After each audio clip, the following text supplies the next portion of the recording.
Can you tell me a little bit about where the church is in Egypt that he attends? It's in the city called Qalyubia. The governor Mm. is called Atrasha. Was he there 2 years ago when it was just the concrete stairs? He said that he was there before the 2 years. He was there from the start when they just was praying at their homes and had the vision about having a church in this area.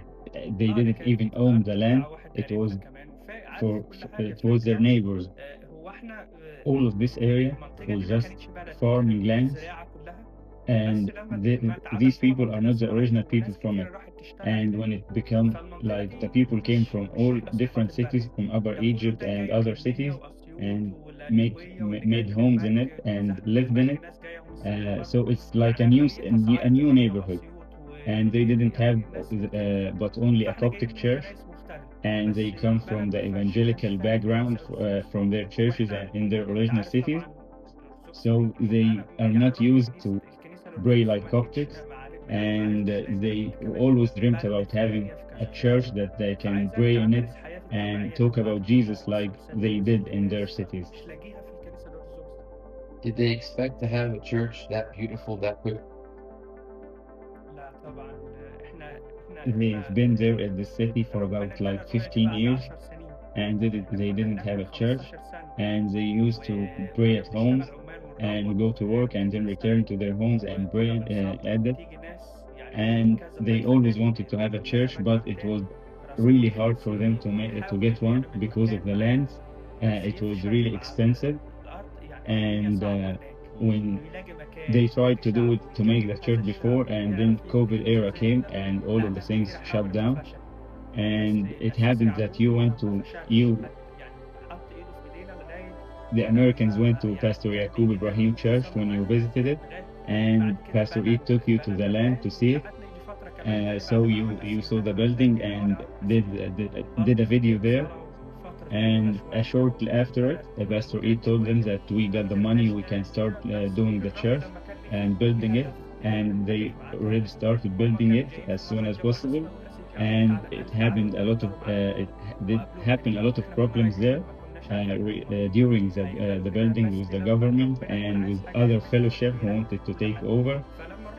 But Pastor Eid fought for it, and he completed the building with your help. At the very beginning, at the first service, was pastor from the independent Baptist churches. His name was Yaqub Nossi, and the first service had about 15 How persons. many are worshiping this week in this service? He says from 100 to 120, and he's talking about adults.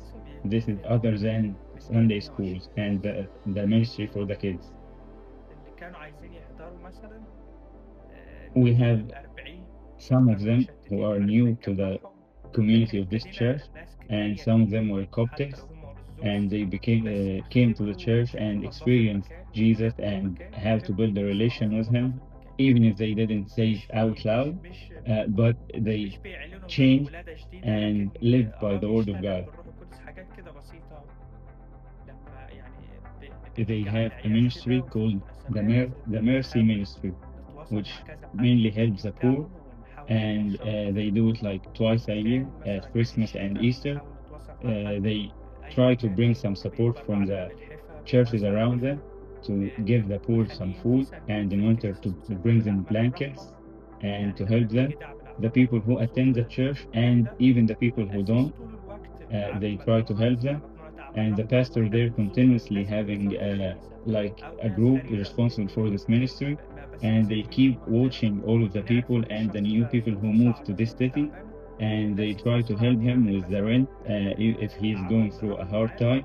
And if some people came to this city with and have no money to bring any furniture to his house, the church try to bring him some old furniture and be a blessing to his life. What does the church need? His church need? This church is like newly established, so they are still in a lot of needs, spiritual needs and some financial needs, as they didn't expect that they will get this much of people to attend the church And just that church is built in a small land, so they need to expand it to hold all of the people, and they want the spiritual need that you keep praying for them, because he's talking about like there is 1,000 Christian families in this area, but the Coptic Church like hold them, and they are afraid to leave the Coptic Church because it's keep getting them with money because they help them. So they need, and every time they go visiting the people at their homes and knock at the doors, most of the people wants to come, but they are afraid to lose the monthly support that they get from the Coptic Church. And he mentioned that as the place is like narrow for them, as they are a huge crowd, they still need for fans and air conditioning. They are like having a hard time with these things. Pretend that the church that gave a lot of money for his church to be built were here right now. Is there anything that he would want them to know? He said that he is really, really thankful for them and their money, as they have a huge imprint in his life and at the city, because he used to be from Upper Egypt, and he used to go to the church every week, and he had ministry in the church, and he was like a man of God. And when he came to this new city, there was no church, and his spiritual uh, matters got down, and he forgot about God. He didn't have a church to go to, so he used to live for the world and didn't go to the church, and there was no like spiritual food for him to have every week like he did it in Upper Egypt. So he wants to thank them from the depths of his heart, and he's thankful for God that he used their money to make a beautiful thing like this, that returned him to Christ. And he was talking about the pastor of the church, Pastor Osama. He always preaches them about giving and giving the tithe for the church, and the pastor puts his tithe before them, so they learned this from him. And also he mentioned being at the conference, listening to you talking about your testimony. We had the businessman, the lawyer, and the social media presenter, and everyone blesses God, glorify the name of God by his word. And he has a small van in the city, and he uses it to bring people to the church. So he learned this, that God talked to him when you spoke about your testimony, that you can glorify the name of God with whatever you are working or whatever you do. So good. Yes. Is there anything else you'd like to say?